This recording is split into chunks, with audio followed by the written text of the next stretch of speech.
ఒకప్పుడు సినిమా థియేటర్కి ఫ్యామిలీని తీసుకెళ్ళాలి అంటే ముందు ఆ సినిమా ఎలా ఉంది, అశ్లీల సన్నివేశాలు ఉన్నాయా, ఫ్యామిలీని తీసుకెళ్ళొచ్చా లేదా అని ఆలోచించి మరీ తీసుకెళ్లేవారు.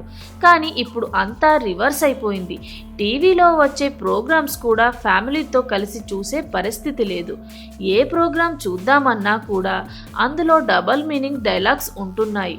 రీసెంట్గా ఒక ప్రముఖ ఛానల్ ప్రోమో కూడా ఇలా ఇబ్బందికరంగా మరీ డబల్ మీనింగ్ మాటలు ఎక్కువ కావడంతో ఫ్యామిలీ ఆడియన్స్ ఇబ్బందిగా ఫీల్ అవుతున్నారు.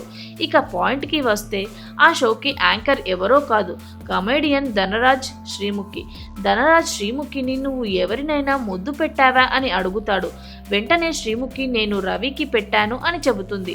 ఆ వెంటనే ధనరాజ్ రవికి పెట్టావు కదా, ఎలా అనిపించింది అని అడుగుతాడు. ధనరాజ్ ఇంకాస్త డోస్ పెంచి నీకు పెట్టించుకోవడంలో ఎక్స్పీరియన్స్ చాలా ఉందా అని డబల్ మీనింగ్తో అడగడం, దానికి శ్రీముఖి కూడా సిగ్గుపడడం జరిగింది.